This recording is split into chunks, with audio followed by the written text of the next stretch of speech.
Raden Ajeng Kartini adalah tokoh pahlawan wanita yang berasal dari keluarga bangsawan Jawa. Kartini lahir di Jepara, Jawa Tengah pada tanggal 21 April 1879.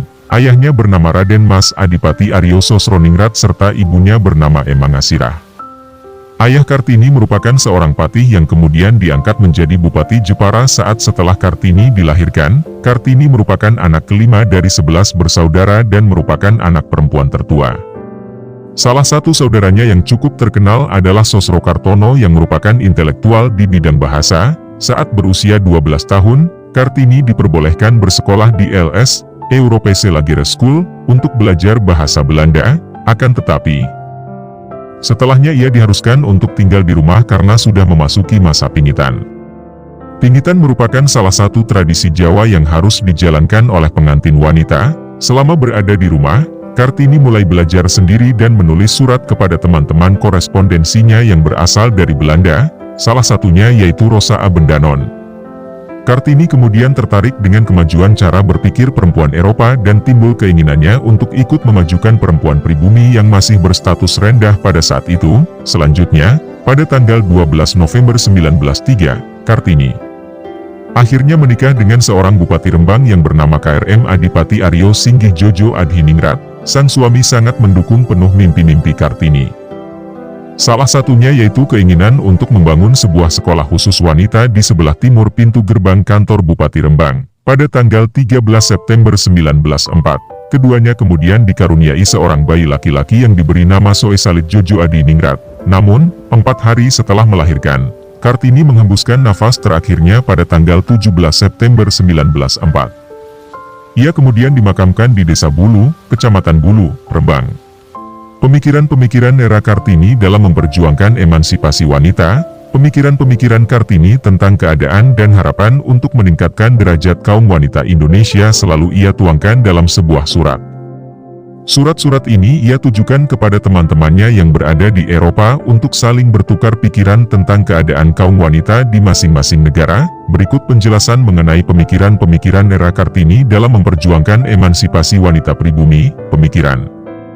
Pemikiran era Kartini tentang aturan budaya Jawa. Sebagian besar surat-surat Kartini menceritakan tentang keadaan kaum wanita Indonesia yang masih sangat tertinggal pada waktu itu. Hal ini tergambar dari aturan budaya Jawa yang menempatkan wanita dalam posisi yang lebih rendah dibandingkan dengan pria. Dalam susunan aturan budaya Jawa, peranan wanita hanya berpusat pada 3 tempat yaitu di sumur, mencuci dan bersih-bersih, di dapur, memasak, dan di kasur, melayani suami. Karena peranan yang dianggap remeh ini, wanita dipandang tidak perlu mendapatkan pendidikan yang tinggi. Karena keresahannya ini, Kartini akhirnya menulis surat kepada temannya yang bernama Stella Zahandelaar pada tanggal 25 Mei 1899. Dalam surat tersebut Kartini menulis, "Kami para gadis, sejauh pendidikan berjalan, terbelenggu oleh tradisi dan konvensi kuno, kami hanya mendapat sedikit keuntungan dari keuntungan ini. Merupakan kejahatan besar terhadap adat istiadat tanah kami bahwa kami harus diajari sama sekali. Dan terutama bahwa kami harus meninggalkan rumah setiap hari untuk pergi ke sekolah.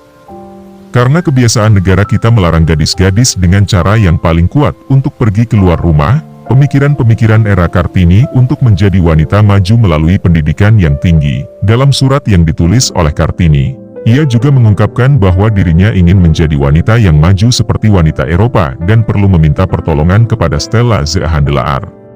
Selanjutnya, Kartini kembali meminta izin ingin melanjutkan studi ke Eropa. Mendengar hal itu, ayah Kartini hanya diam dan tidak memberikan respon apa-apa. Kartini akhirnya menyimpulkan bahwa ayahnya tidak keberatan jika ia melanjutkan studinya ke Eropa. Ia akhirnya mengirim surat kepada pemerintah agar dirinya diberi bantuan biaya untuk melanjutkan studi ke Eropa.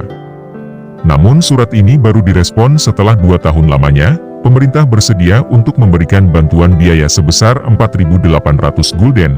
Akan tetapi Kartini tidak lagi antusias menerima balasan tersebut sebab ia akan segera menikah dengan Bupati Rembang yaitu RM Joyo Adiningrat. Pemikiran era Kartini tentang maraknya kasus poligami di kalangan wanita. Salah satu bentuk ketidakadilan terhadap wanita yang juga menyita perhatian Kartini adalah maraknya kasus poligami. Ia berpendapat bahwa poligami adalah salah satu tindakan pria yang berlaku secara sewenang-wenang terhadap wanita. Hal penting yang menarik perhatian Kartini terhadap kasus poligami adalah adanya dorongan orang tua agar anaknya mendapat suami dari kaum bangsawan. Hal ini bertujuan untuk memperoleh kehormatan dan kemewahan. Dalam suratnya kepada Stella Zeahandelaar tanggal 25 Mei 1899, Kartini juga menuliskan kisahnya ketika mengalami masa pingitan. Ketika saya mencapai usia 12 tahun, saya dikurung di rumah. Saya harus masuk ke dalam kamar. Saya dikurung dan terputus dari semua komunikasi dengan dunia luar, yang mungkin tidak akan pernah saya tuju lagi kecuali di sisi mempelai laki-laki, orang asing, pria tak dikenal yang akan dipilih orang tua saya untuk saya, dan kepada siapa saya harus bertunangan tanpa sepengetahuanku. Bagi Kartini masa-masa pingitan merupakan masa-masa kelam dalam perjalanan hidupnya, apalagi dia kemudian mengetahui bahwa orang tuanya telah mempersiapkan seorang laki-laki yang tidak ia kenal sebagai calon suaminya. Kartini memiliki prinsip bahwa seorang calon suami seharusnya sudah lebih dulu dikenal oleh gadis yang akan diperistri. Ini merupakan sebuah tradisi yang amat menyakitkan bagi gadis modern yang memiliki kemauan untuk melawan tradisi dan konstruksi budaya Jawa, namun bentuk budaya Jawa yang demikian kuat masih mengakar di dalam mindset masyarakat. Hal ini juga diungkapkan oleh Kartini dalam suratnya kepada Mevrouw van Kol pada bulan Agustus 1901, pemikiran Kartini tentang konsep feminisme. Selain itu, Kartini juga berkomunikasi dengan tokoh feminis Belanda Stella Zeahandelaar. Akhirnya secara tidak langsung ia telah terpengaruh oleh konsep-konsep feminisme barat. Hal ini dapat dilihat dari impiannya yang ingin membebaskan perempuan dari kebutaan pendidikan dan pengetahuan dengan cara mendirikan sekolah khusus wanita. Impian ini memiliki tujuan agar hak perempuan untuk mengikuti pendidikan setara dengan hak pendidikan untuk laki-laki. Kartini menulis, "Ide kami terbuka. Segera setelah kami memiliki sarana, sebuah lembaga untuk putri pejabat pribumi, di mana mereka akan cocok untuk kehidupan praktis dan akan diajarkan juga hal-hal yang mengangkat semangat dan memuliakan pikiran." Ia menyadari bahwa untuk membuat kaumnya maju, maka seluruh wanita harus bisa melakukan segala hal dari segi apapun. Tidak boleh tidak, adalah prinsip yang ia pelajari dari dunia barat. Peradaban barat yang memiliki pemikiran maju semakin membangkitkan semangat Kartini untuk belajar demi membebaskan kaum wanita pribumi dari ikatan adat budaya Jawa yang telah menaruh kedudukan wanita di bawah kedudukan pria.